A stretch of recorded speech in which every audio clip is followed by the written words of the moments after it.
Rajesh Ingole, Indian medical association Maharashtra राज्याचा सांस्कृतिक विभाग प्रमुख। आज महाराष्ट्रामध्ये मराठवाड्यामध्ये बीड जिल्ह्यामध्ये संतत मुसळधार पाऊस पडत आहे। या संतत मुसळधार पावसामुळे अनेक गावांमध्ये पूरग्रस्त परिस्थिती निर्माण झालेली आहे। शेतांमध्ये पाणी, घरांमध्ये पाणी आणि अशा निसर्ग कोपामध्ये प्रत्येक नागरिकाला आपल्या आरोग्याची जपवणूक करणे गरजेचे आहे असं मला वाटते। या पूरग्रस्तांच्या मदतीसाठी फुलना फुलाची पाकळी म्हणून इंडियन मेडिकल असोसिएशन महाराष्ट्र राज्यातर्फे या सर्व पूरग्रस्त भागातील लोकांना वैद्यकीय सेवा पुरविण्याचा मानस इंडियन मेडिकल असोसिएशन यावेळी करत आहे। या पूरग्रस्त परिस्थितीमुळे आता संभाव्य पाणी जे जमा झालेलं आहे त्याच्यामुळे चिखल आणि घाणीचं जे साम्राज्य निर्माण होणार आहे, इथून पुढे संसर्गजन्य रोग होण्याचा धोका आहे। याच पद्धतीने व्हायरल इन्फेक्शन्स वाढण्याचा धोका आहे। मलेरिया सारखे आजार असतील वा इतर आजार असतील हे वाढण्याचा धोका आहे।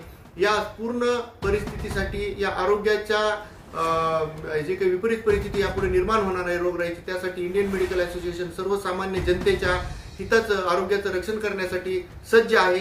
या पूरग्रस्त भागातील लोकांना दिलासा देण्यासाठी इंडियन मेडिकल असोसिएशननं प्रत्येक पूरग्रस्त भागातील सर्वसामान्य जनतेसाठी मोफत आरोग्य सेवा देण्याचा निर्णय घेतलेला आहे। ज्यांना कोणाला आपल्या वैद्यकीय समस्या असतील त्यांनी आपल्या नजीकच्या इंडियन मेडिकल असोसिएशनचा अध्यक्ष किंवा सचिव यांच्याशी संपर्क साधायचा आहे। ते तुम्हाला तिथून पुढे मार्गदर्शन करतील, किंवा जर तुम्हाला ती नावं माहीत नसतील तर 9403775555 या नंबरवर संपर्क साधायचा आहे आणि या नंबरवर तुमचं नाव, तुम्हाला होत असणारी वैद्यकीय समस्या आणि तुमचा फोन नंबर ठेवायचा आहे। तुमचा गाव आणि तुमचा तालुका याची नोंद तिथं करायची आहे। 5 ते 10 मिनिटांमध्ये तुम्हाला रिटर्न बॅक कॉल येईल आणि या कॉलद्वारे तुम्हाला कोणत्या डॉक्टरकडे जायचंय, कोणत्या डॉक्टरकडे उपचार करून घ्यायचा आहे याविषयी मार्गदर्शन सविस्तरपणे केलं जाईल।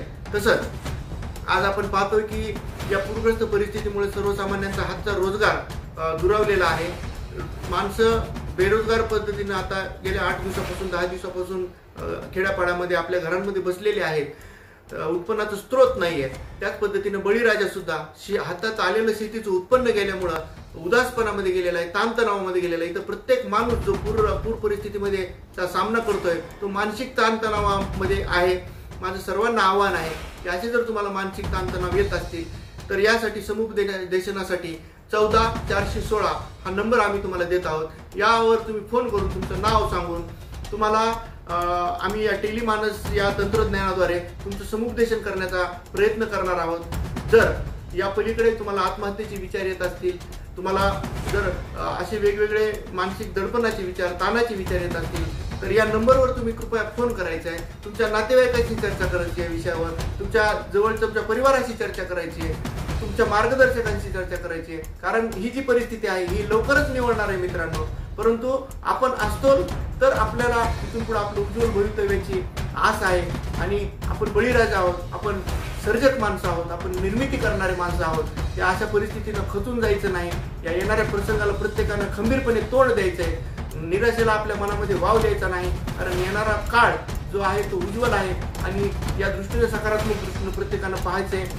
मी नंबर अजून एकदा तुम्हाला परत सांगतोय, 9403775555 या नंबरवर तुम्ही संपर्क साधू शकता। मानसिक समुपदेशनासाठी 14416 या नंबरवर तुम्ही संपर्क साधू शकता। इंडियन मेडिकल असोसिएशन ही सर्वसामान्य जनतेच्या हिताच्या, आरोग्याच्या हितासाठी आणि रक्षणासाठी काम करणारी संघटना आहे। या विपरीत परिस्थितीमध्ये, या निसर्ग निर्मित संकटामध्ये इंडियन मेडिकल असोसिएशन तुमच्या सुखदुःखामध्ये तेवढ्याच ताकदीने सामील आहे। तुमच्या खांद्याला खांदा लावून या परिस्थितीमध्ये आम्ही तुमच्या बरोबर आहे एवढी ग्वाही मी राज्य पदाधिकारी म्हणून तुम्हाला देतो। धन्यवाद।